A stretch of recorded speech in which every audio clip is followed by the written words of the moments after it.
Boogie down. What's up? How you doing? Want to bring to the mic one of our own. She's been in 2 of my films. Rosario Dawson.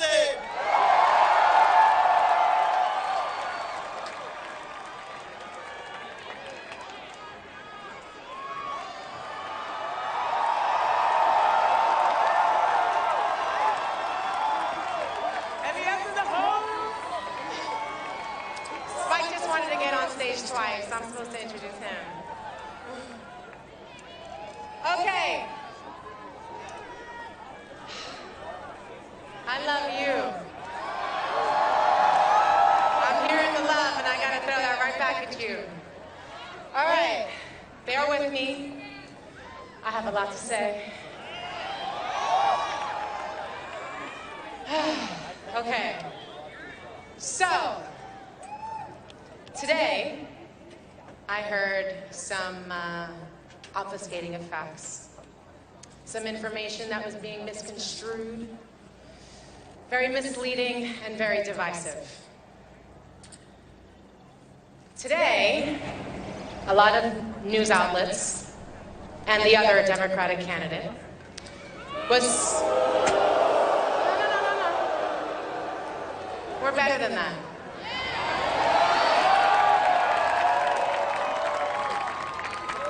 Now, there's this rumor that is being perpetuated that Trump talking about abortion and punishing women and doctors then for it, that somehow Bernie Sanders was saying that that wasn't an important issue. Regardless of the fact that he's always stood up for women's rights, equal pay, equality, and is pro-choice, which the other Democratic candidate very well knows. There is this rumor that is pitching out there that because he's saying that we're giving Trump too much time on the airways and we need to stop feeding into that hate and talking about the issues, that somehow that meant that he doesn't care about women's issues. Shame on you, Hillary. Oh, sorry, hold on. Let me watch my tone.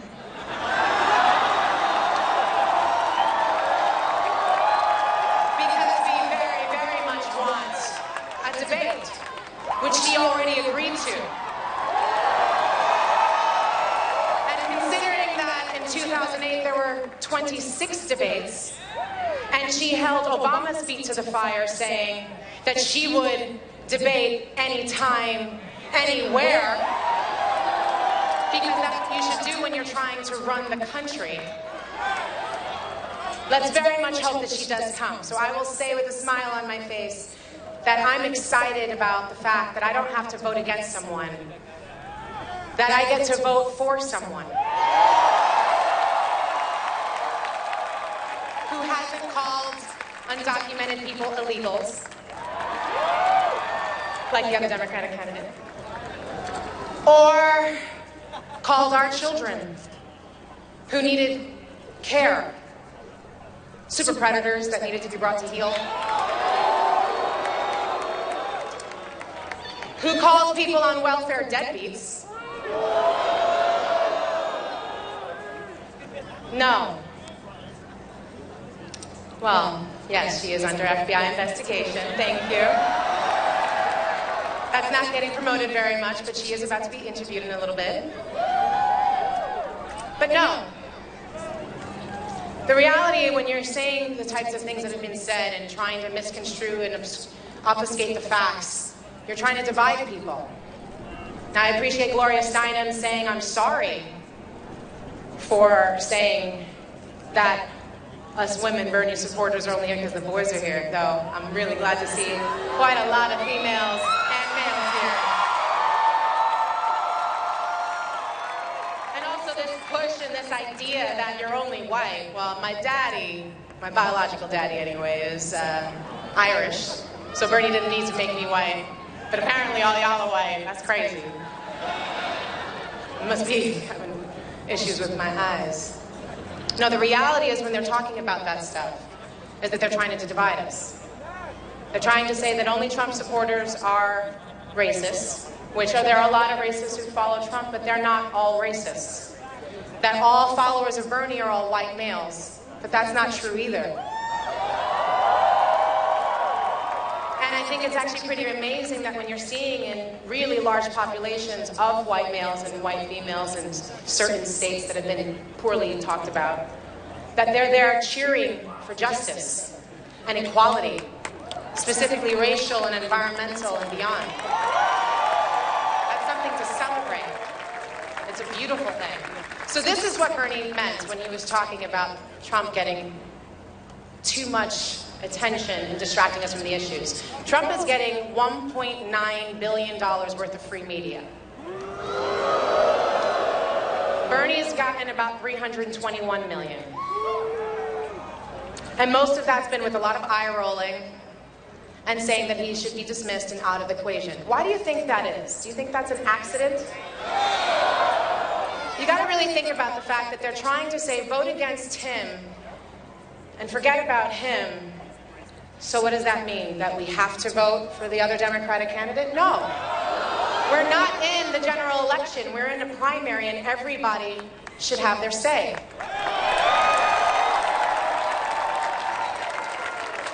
So I don't have to vote against somebody because I get to vote for someone who's on our side and says no fracking.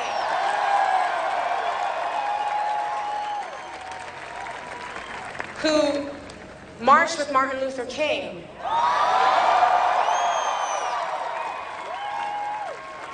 And who can draw a crowd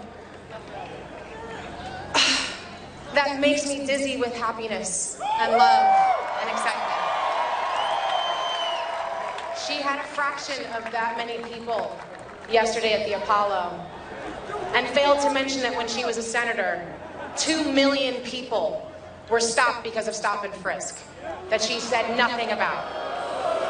In 2006 alone, 506,000 people were stopped and frisked, 90% of which were innocent.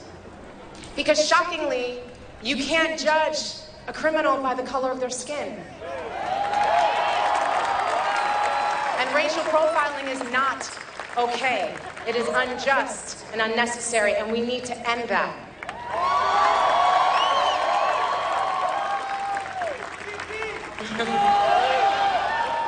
So I just want to say something because I love you. And I'm a New Yorker. My mom was raised on 137th Street here in the Bronx, born in Lincoln Hospital, which since burned down. I'm from Coney Island. Grew up in the Lower East Side.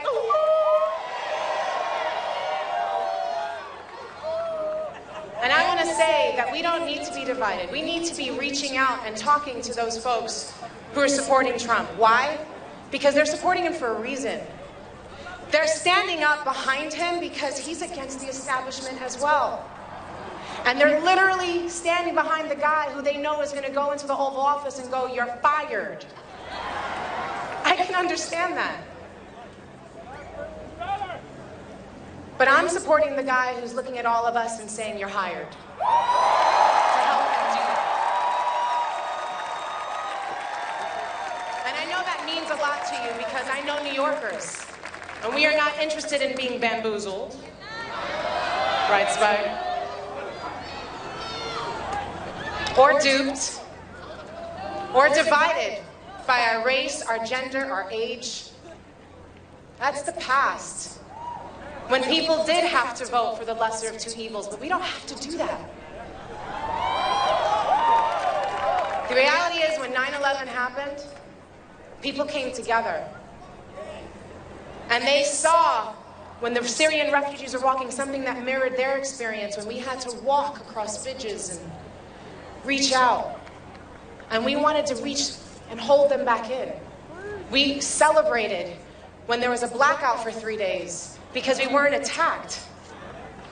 And my mom was walking down the street in the Lower East Side going, "Neighbors, bring out your meat and meet your neighbors." So we could share our perishables. And people were making love in the fire escapes and dancing in drum circles naked in the parks. walking through Times Square because they could see the stars for the first time, taking care of each other during Hurricane Sandy,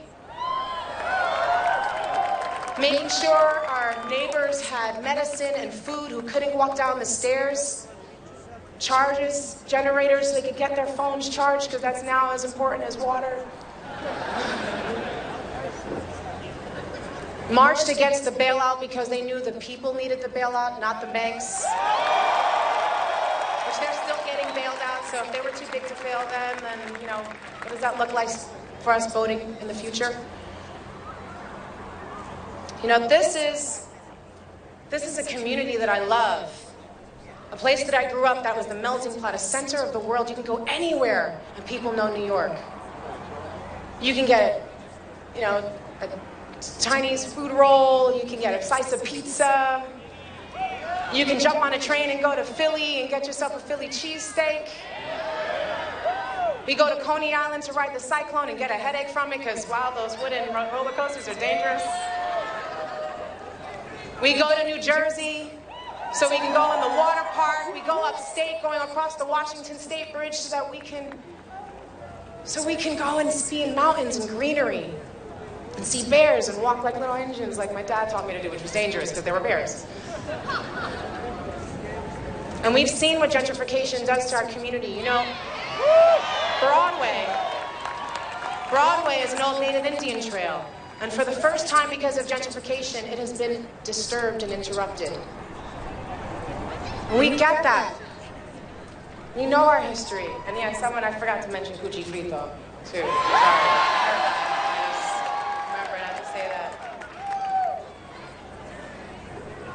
So I want to say, I love seeing you all here, but don't complain to me if you didn't make it your business to bring at least 5 people with you to vote. At least 5. To show the world that we knew the bailout was wrong, to show the world that we knew we weren't supposed to go to Iraq and invade that country. We weren't. That had nothing to do with 9/11. And the mass media that sold us that is also the mass media that's trying to sell us the person who voted for it. By the way, there is a sit-in at CNN headquarters on Sunday in LA, I think at noon, if you want to tell anybody to be there. Because they're working against us right now. And understand, if Bernie doesn't win, net neutrality will be a very big issue. Because they don't like this. All us coming together and talking to each other and organizing each other despite them. There is a lot at stake. A lot. So vote for the person who voted no for the Patriot Act twice. Vote for the person who said no to the Iraq War and didn't waste trillions of dollars, but more importantly, hundreds of thousands of lives. That started ISIS and the destabilization of the Middle East that we are still feeling the repercussions of today.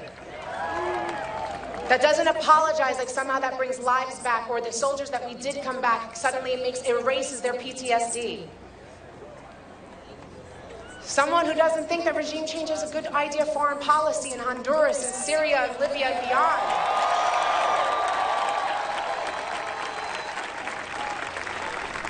Someone who's telling us to vote together.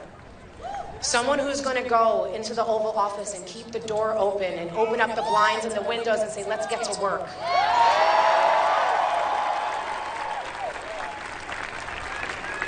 I'm excited to work for Bernie Sanders. Because I'm excited to work for all of you. All right, Obama.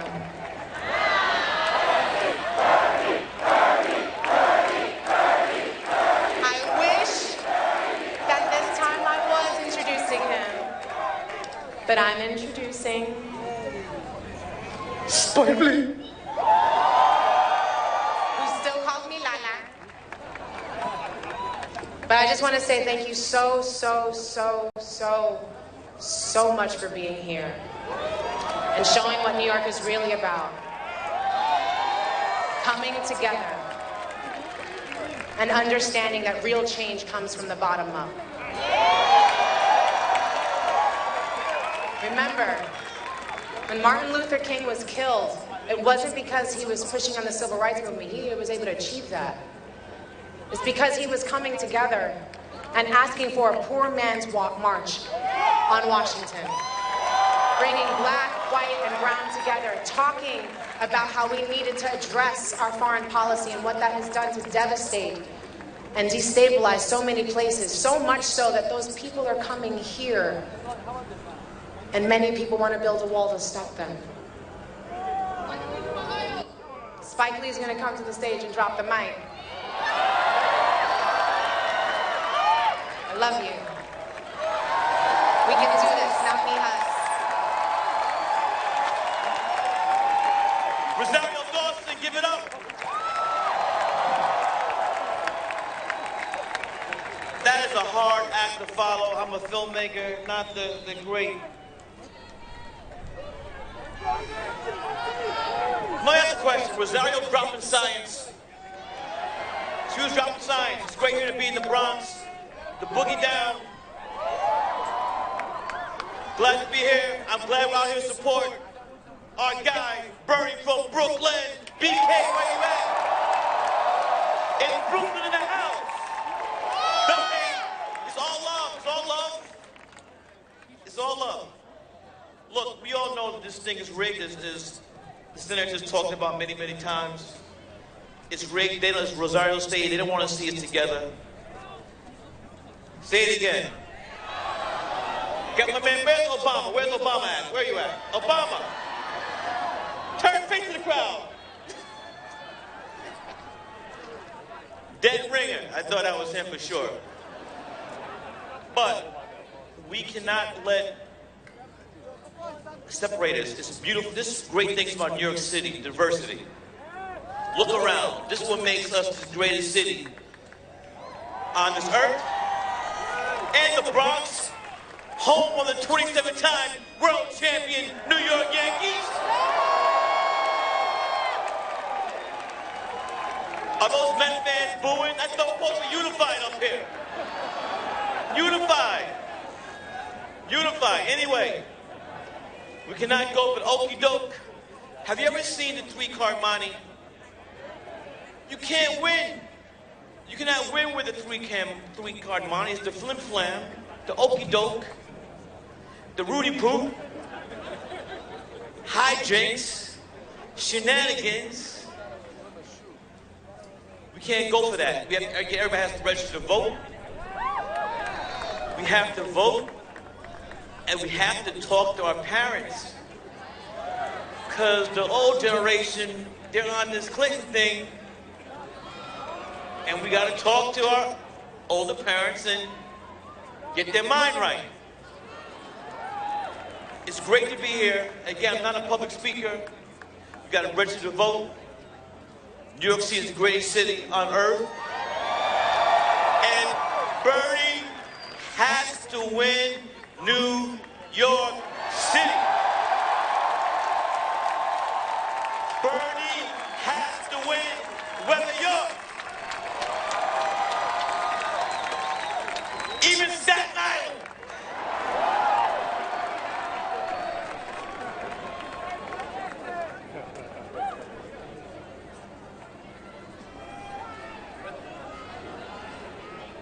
All right, now I'm going to bring to the stage Residente, later, peace to fail.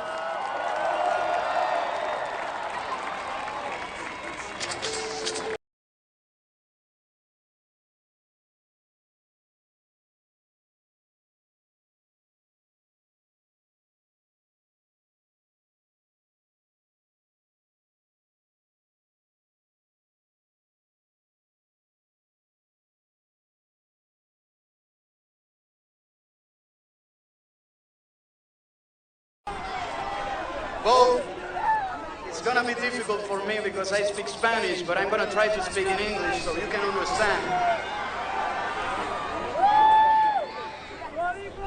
Tonight, I'm not here to talk about economic issues because I'm not an economist.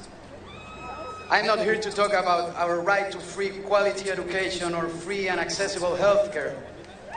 I'm not here to talk of the commitment needed to save our environment from pollution in order to save ourselves. I could speak of the racial injustice that people are suffering in this country and in the rest of the world, and of the need for comprehensive immigration reforms. All of these are serious issues in America, but today I came to speak briefly about the history of Puerto Rico and a little bit about the history of Latin America and why I'm here tonight in support of Bernie Sanders.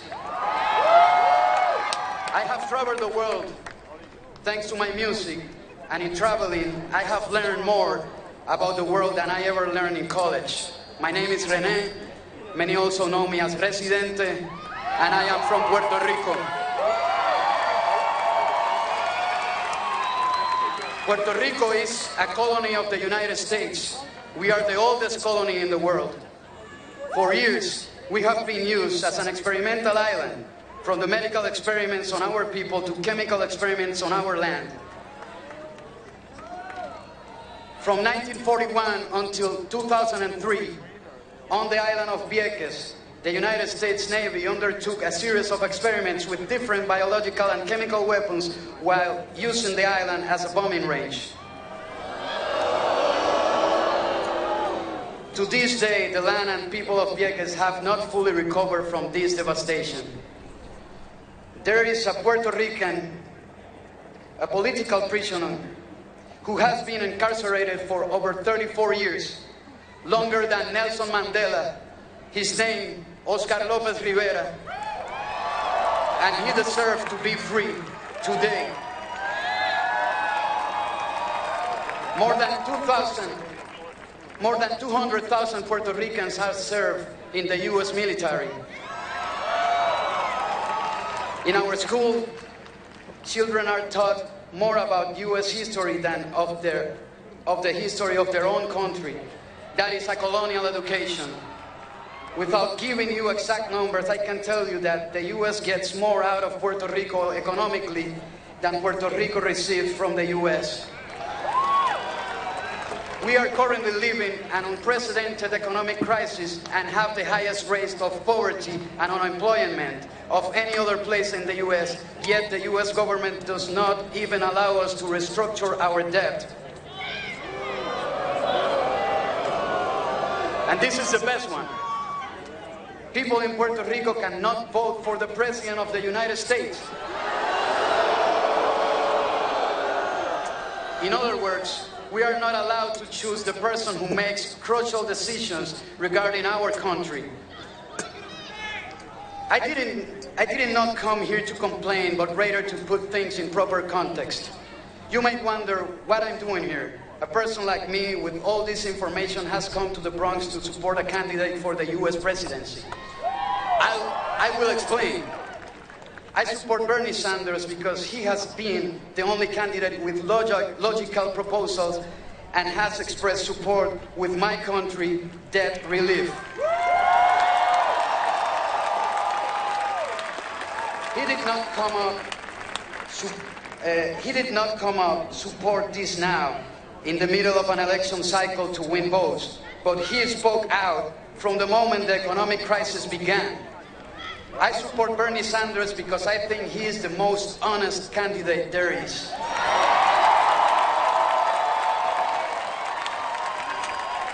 I support Bernie Sanders because he is the only candidate who fearlessly stand up and defend human rights and the rights of the LGBT community.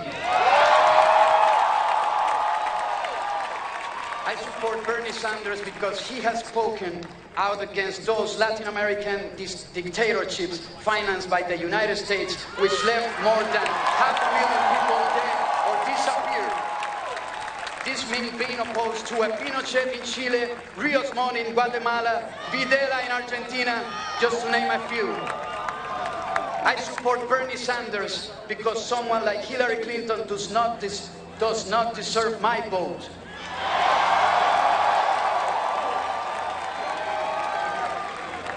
The thought of Hillary Clinton, who has dared to praise the likes of Henry Kissinger, the author of the most despicable Latin American genocide and the architect of Latin American dictatorships, responsible for all of those who disappeared in the 60s, 70s, and 80s, is enough for me not to vote for her.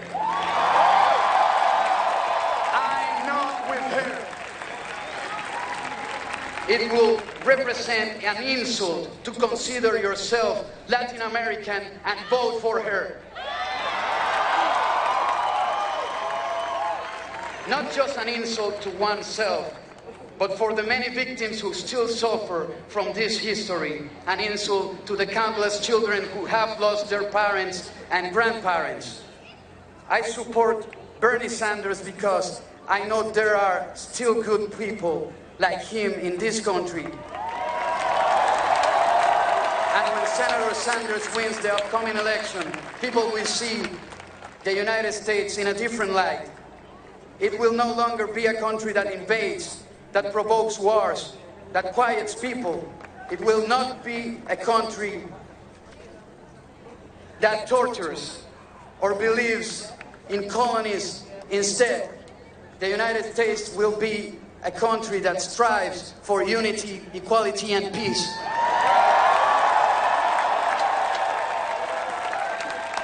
If Bernie Sanders were Puerto Rican, I'm certain he will fight with all his might and all his heart, as many Puerto Ricans have done to bring freedom and self-determination to his country. I am here, like all of you, to support Bernie Sanders because we all support changing the world. Thank you, and now, here.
Thank you, South Bronx.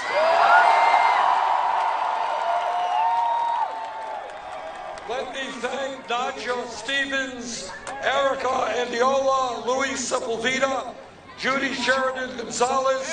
Let me give a special thanks to Rosario Dawson, to Spike Lee, and to Residente.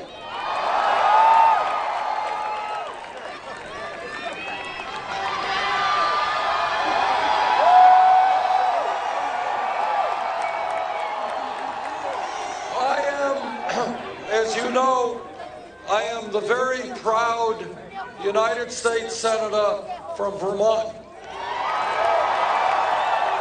But I am very proud that I was born here in New York City.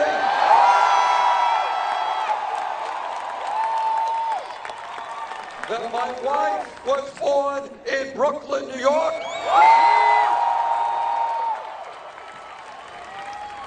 My father came to this country at the age of 17 from Poland without a nickel in his pocket. He never made much money. We lived in a 3.5-room, rent-controlled apartment in Brooklyn. So I learned a little bit about what it means to grow up in a family that has no money. And I also learned a little bit about the immigrant experience. Those lessons I will never forget. What this campaign is about is creating a political revolution.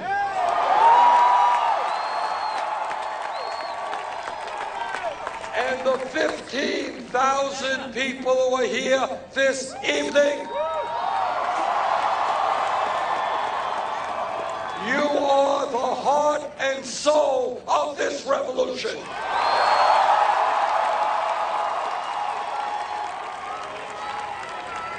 And what we are saying loudly and clearly is enough is enough. We want a government that represents all of us, not wealthy campaign contributors.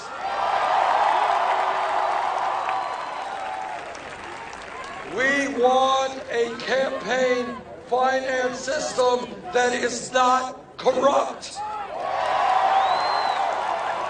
We want an economy that is not rigged. We want a criminal justice system that is not broken. We are determined that instead of spending trillions of dollars on a war in Iraq that we never should have gotten into, we are going to reinvest in the South Bronx and in communities all over this country.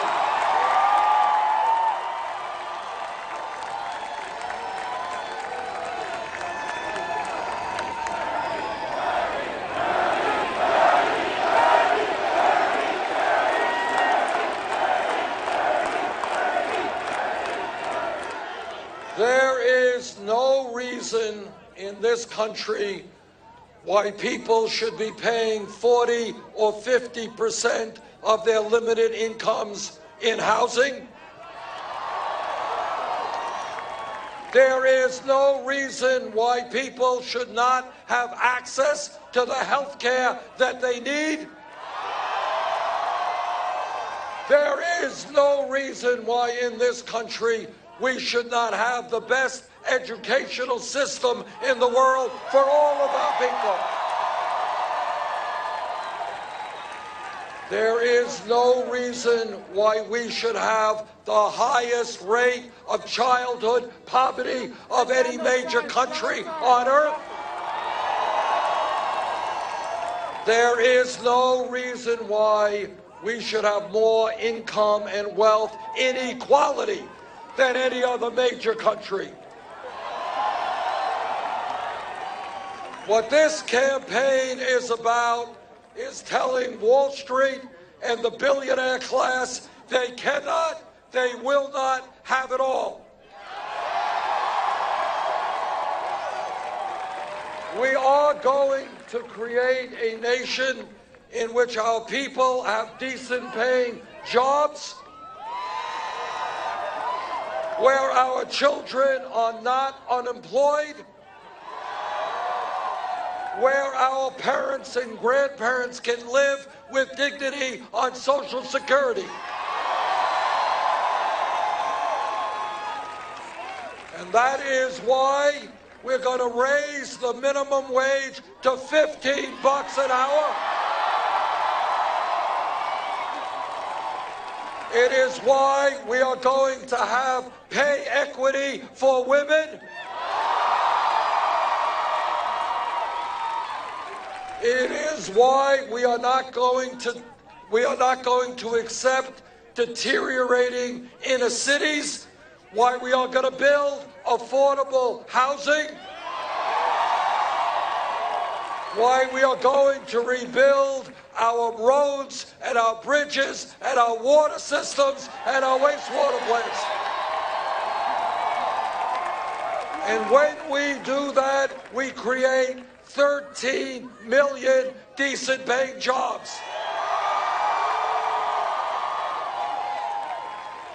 In America today, we will not accept a situation where the top 0.1% now owns almost as much wealth as the bottom 90%. We will not accept a situation where the 20 wealthiest people own more wealth than the bottom half of America. We are going to create an economy that works for all of us, not just the people on top. In America, people should not have to work 2 or 3 jobs just to get by. And that after all of that, 58% of all new income goes to the top 1%. That's wrong.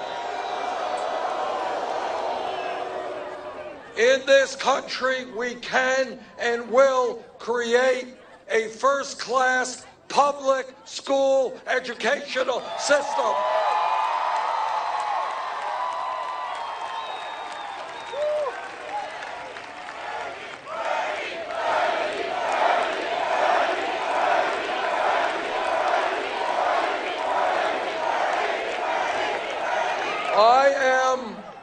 I went to public schools in Brooklyn, New York. I had a good education, and I want every kid in this city and in this state to have a quality, good public education. And that means that instead of giving tax breaks to billionaires or fighting wars we should not be fighting, we're going to be investing in housing and education and health care.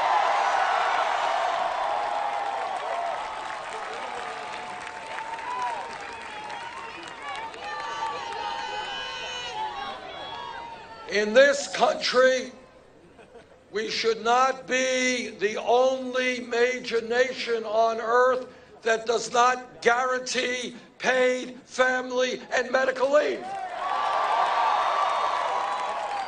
When a woman has a baby, she has the right to stay home with that baby, not have to go back to work.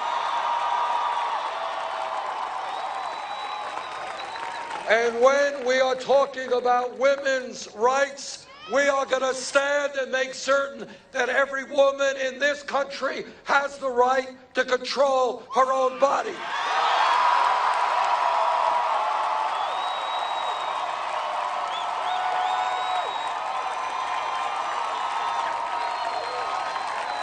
And we are going to stand with our gay brothers and sisters.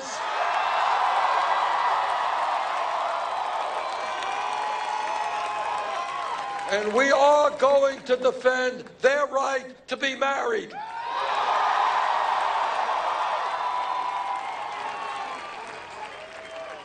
You know, a great nation is judged not by how many millionaires and billionaires it has.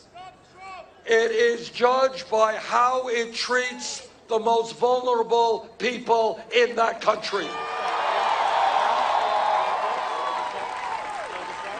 I will not accept, and you will not accept, children in this country sleeping out on the streets.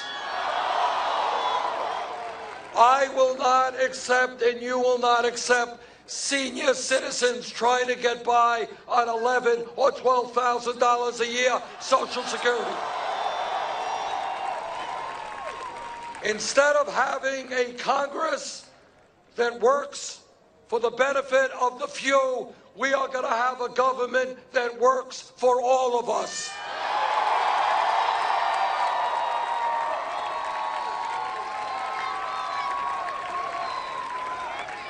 Now, I am a member of the committee that wrote the Affordable Care Act.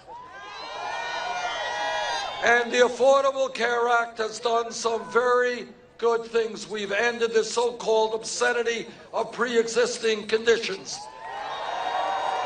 And we provided insurance to 17 million people who didn't have it.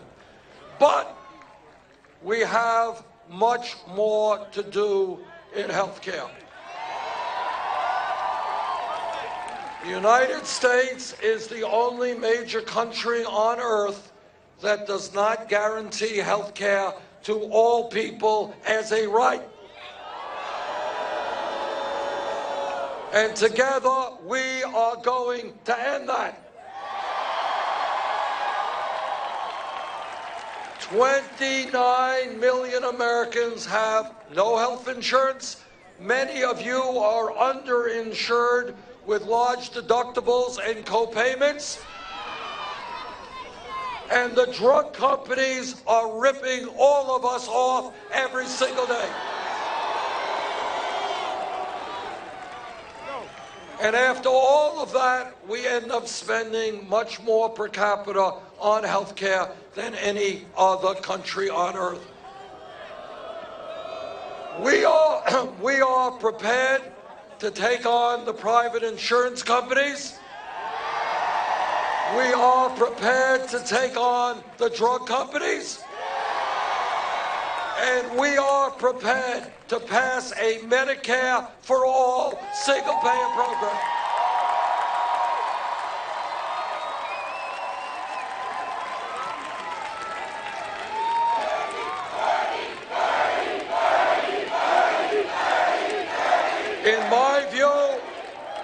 In my view, something I believed my whole life, health care is a right of all people, not a privilege.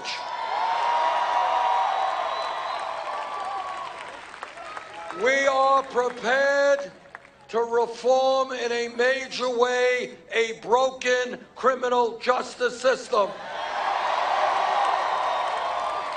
It is an international embarrassment that we have more people in jail than any other country on earth.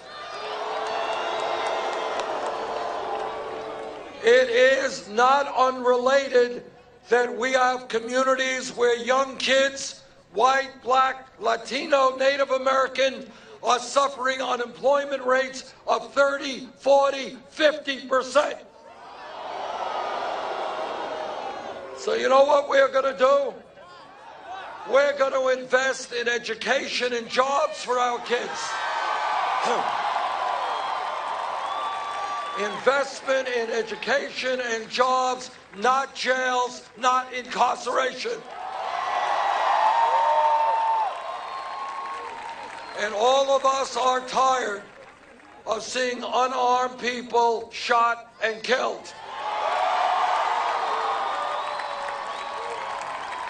Now, I've been a mayor for 8 years, and I've worked with police all over my state, all over this country. Vast majority of police officers are honest and hardworking. But if a police officer, like any other public official, breaks the law, that officer must be held accountable.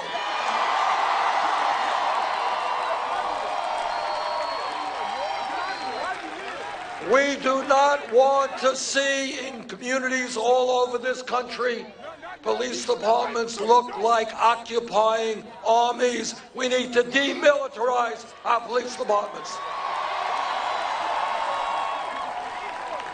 We need to make police departments reflect the diversity of the communities they serve.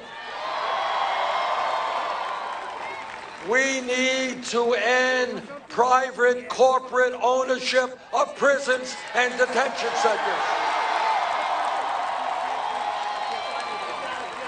We need to rethink the so-called war on drugs.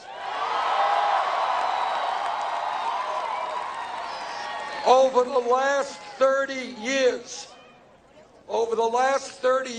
millions of Americans have been arrested for possession of marijuana. Today, marijuana is listed under the Federal Controlled Substance Act as a Schedule I drug, right alongside of heroin. That is pretty crazy. And that is why I have introduced legislation to take marijuana out of the Federal Controlled Substance Act.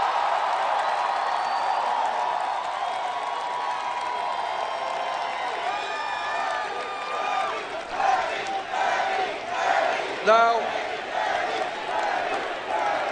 this is not only the right thing to do, but it is also a major racial issue, because it turns out that the black community, the white community, smoke marijuana at about equal levels. Blacks are 4 times more likely to be arrested than whites.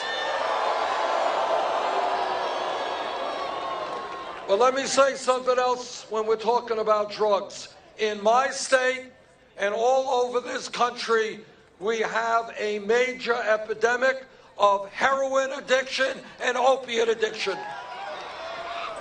This is a very serious crisis. The way to deal with that crisis is to understand that drug addiction, substance abuse must be dealt with as a health issue, not a criminal issue.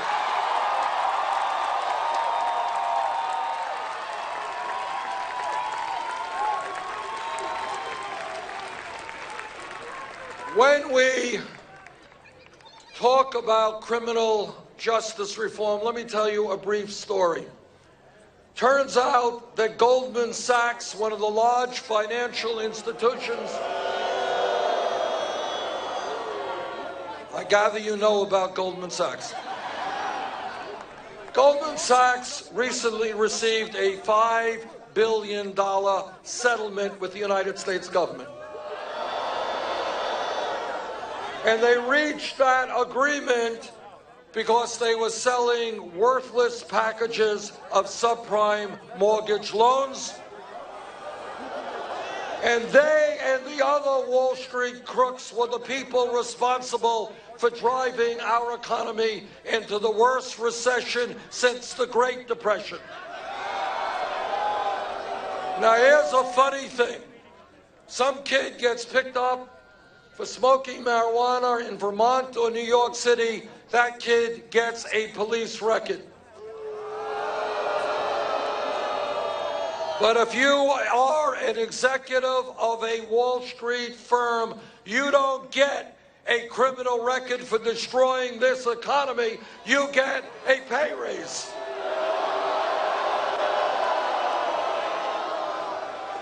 Together, we will bring justice back to the criminal justice system.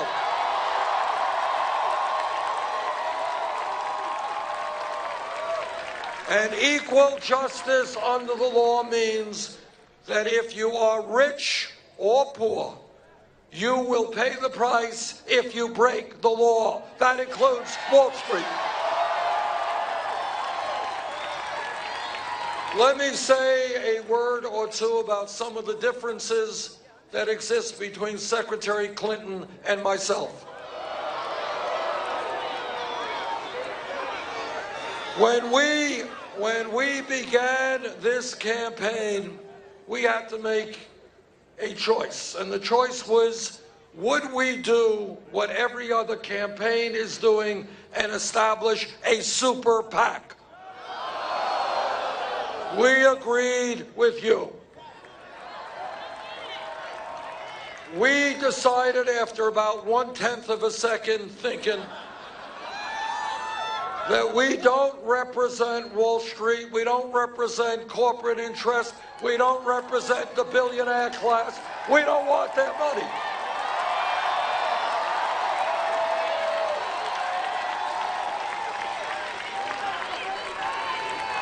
So what we did is reached out to working families all over this country. We have received now over 6 million individual campaign contributions. That is more contributions than any candidate in the history of this country up to this point. Anybody know what the average contribution is? That's right. $27. To paraphrase Abraham Lincoln at Gettysburg, this is a campaign of the people, by the people, and for the people.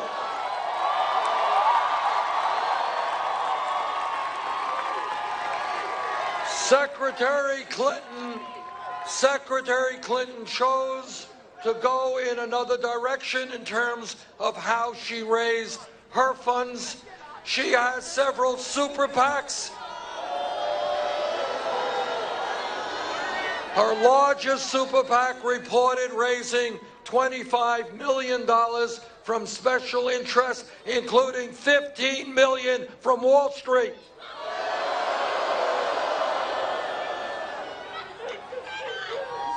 Now, in addition to that, as some of you know, Secretary Clinton has given a lot of speeches on Wall Street behind closed doors. And she has received $250,000 a speech. Now, I kind of think that if you're going to get paid $250,000 for a speech, it must be a brilliant speech. It must be an earth-shattering speech written in Shakespearean prose.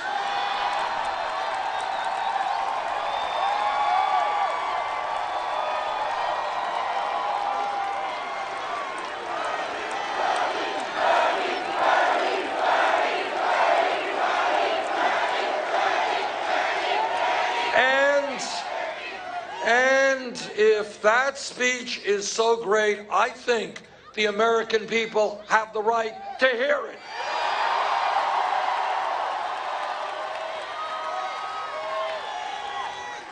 Now, I don't know why, but I myself have not gotten an invitation to speak on Wall Street. Not for $250,000, not for $25,000, not for $2. They haven't invited me. But, you know, I got my cell phone on and I'm waiting for the call. And if it comes, this is what I would tell those people on Wall Street. I would tell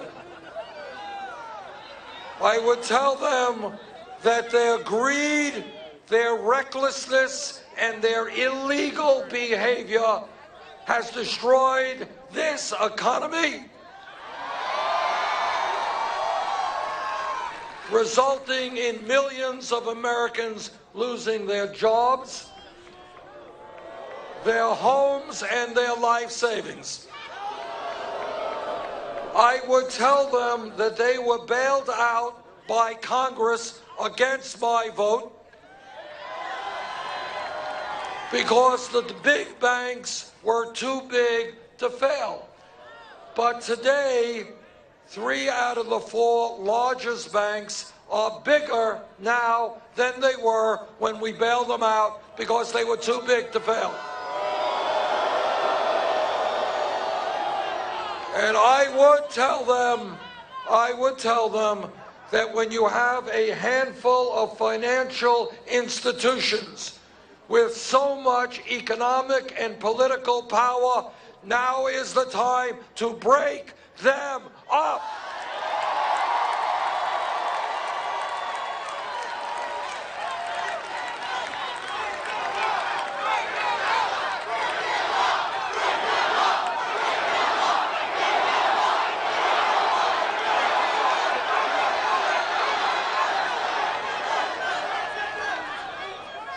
All of you know that learning and growing intellectually is a part of who we are as human beings. And all of you know that we live in a competitive global economy where we need the best educated workforce on earth. Now, 50 years ago, if you had a high school degree, you were doing pretty well, and the likelihood is you can go out and get a good job and make it in the middle class. But the economy and the world and technology have changed. And that is why I believe that when we talk about public education today, it is not good enough just to talk about first grade through 12th grade. We need to make public colleges and universities tuition free.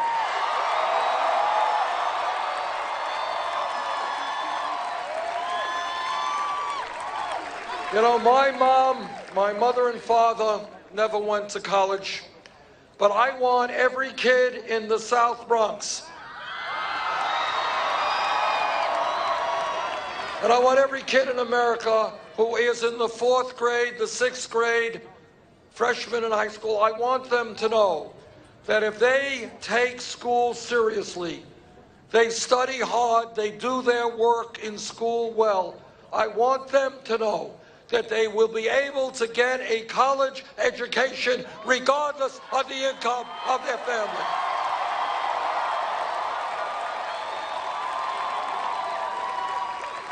And together we're going to reduce this very high load of student debt that millions of people have.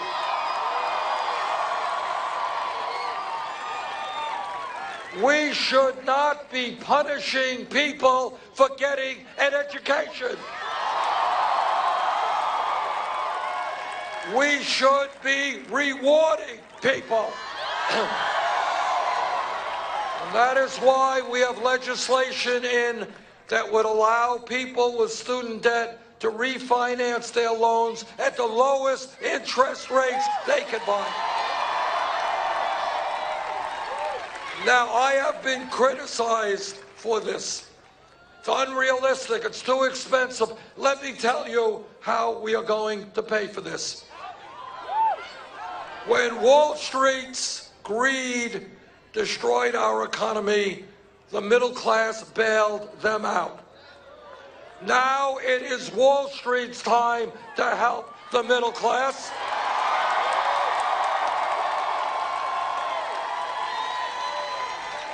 And that is why we're going to impose a tax on Wall Street speculation.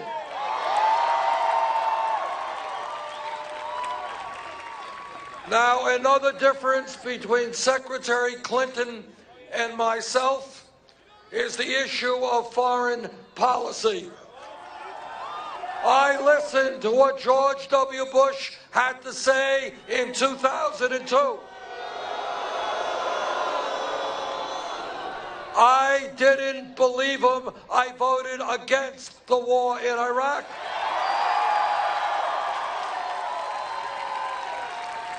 Secretary Clinton, then U.S. Senator from New York, heard the same information. She voted for the war in Iraq. I have opposed every one of these disastrous trade agreements, NAFTA, permanent normal trade relations with China, that have cost us millions of decent paying jobs. Secretary Clinton has supported virtually all of them. So we've got some very real differences. This campaign is listening to our brothers and sisters in the Latino community.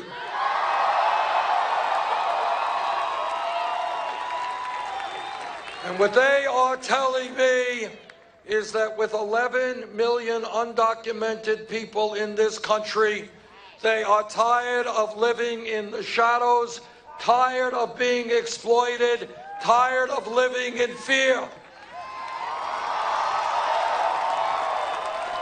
They want and I want comprehensive immigration reform and a path towards citizenship. And if Congress does not do its job, I will use all of the executive powers of the presidency in order to make that happen.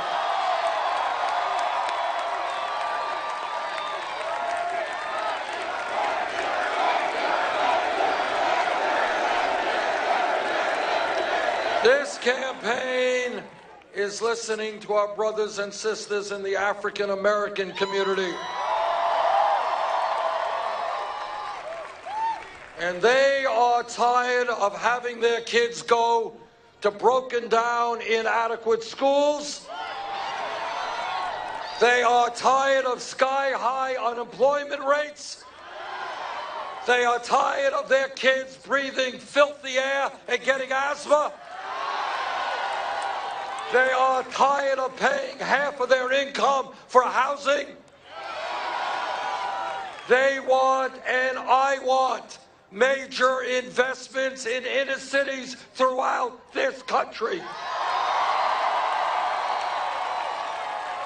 And by the way, when we rebuild our housing stock, when we build affordable housing, when we rebuild our roads and bridges and water systems, we create millions of good-paying jobs.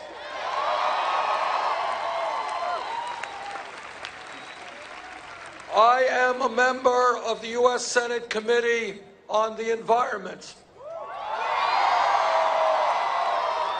I have talked to scientists all over our country, all over the world. The debate is over. Climate change is real. It is caused by human activity. It is already doing devastating harm to this country and countries throughout the world. Together, we must have and accept the moral responsibility of leaving this planet in a way that is healthy and habitable to our children and our grandchildren.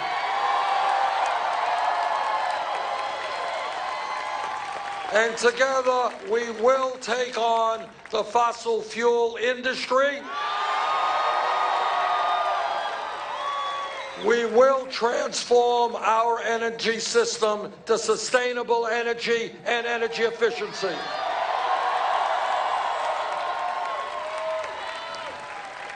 Brothers and sisters, we live in the wealthiest country in the history of the world, but very few people know that. And the reason they don't know that is almost all of the new income and wealth goes to the top 1%.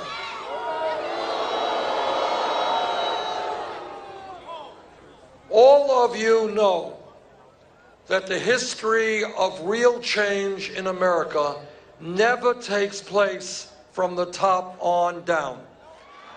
It always takes place from the bottom on up.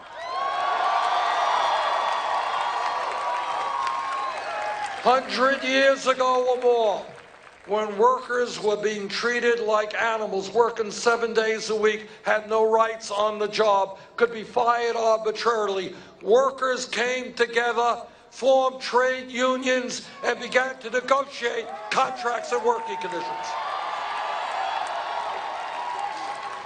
For hundreds of years, African Americans and their allies stood up and fought back against racism, segregation, and bigotry. We don't know how many of them died, were lynched, were beaten. But people by the millions said that in America, we will not continue to have a racist society.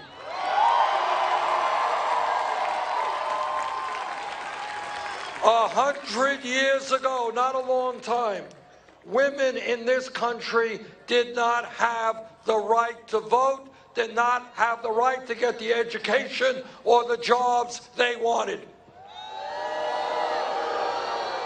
But women and their male allies stood up and said, women in America will not be second-class citizens.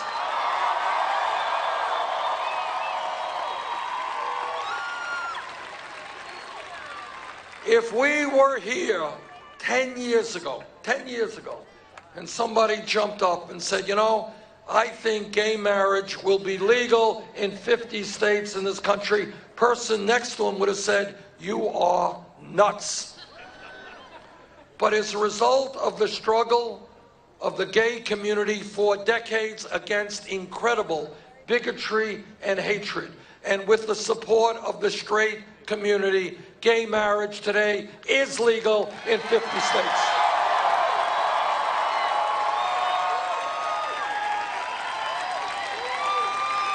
If we were here 5 years ago, no time at all, somebody jumps up and says, Bernie, this $7.25 federal minimum wage is a starvation wage. We've got to raise it to $15 an hour. Person next to her would have said, $15 an hour? You're doubling the minimum wage. That is nuts. You can't do it. You got to go to $8, $9 an hour, not $15 an hour. But people in the fast food industry, people in McDonald's and Burger King and Wendy's went out on strike.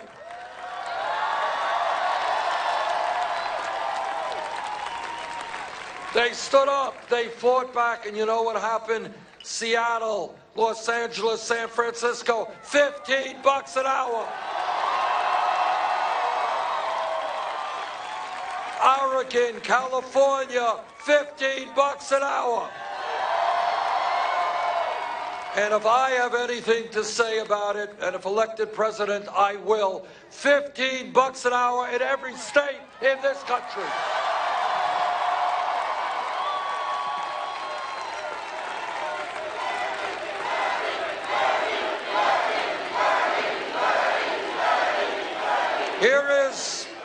Here is my point. Real change takes place, not when some president signs a bill or the Supreme Court makes a decision. Real change takes place when millions of people look around them and they say, you know what? The status quo is unacceptable. The exploitation of workers, unacceptable. Racism, unacceptable. Sexism, unacceptable. Homophobia, unacceptable. And we can do better. And where we are right now is a pivotal moment in our history. And all over this country, people are looking around them and they're saying, you know what? We should not have more income and wealth inequality than any other country. We should not have the highest rate of childhood poverty of any major country. We should not have our people working 2 or 3 jobs to survive economically.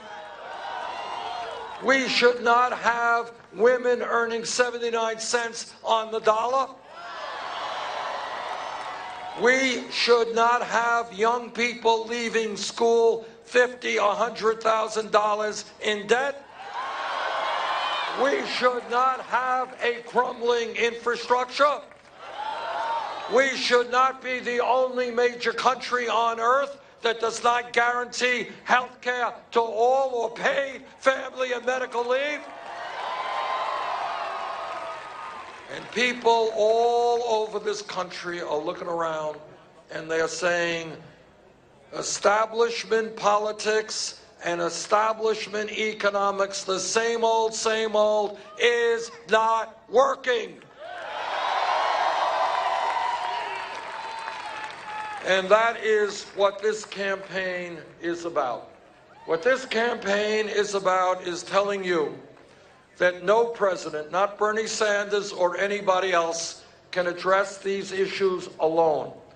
We need millions of people to stand up, make a political revolution.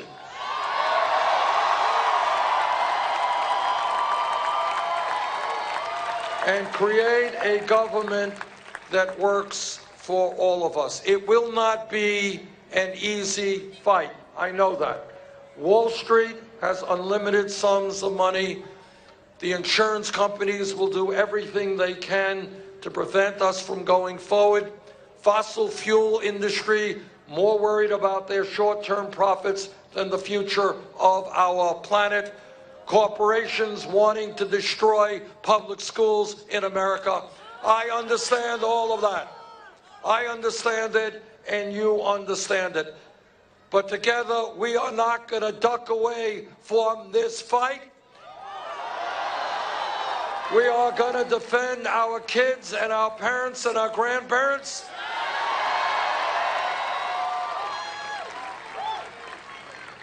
In a month or so, this state, on April 19th, this state will be having a very important primary.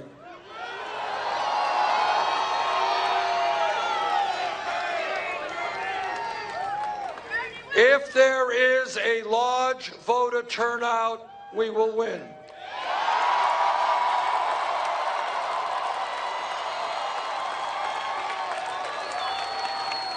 And if we win here in New York, we are going to make it to the White House.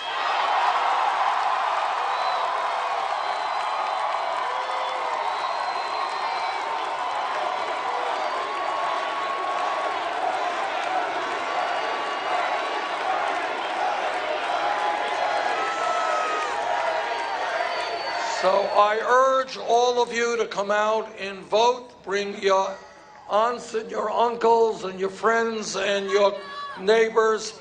Let's win in New York. Let's take this fight to the White House. Thank you all.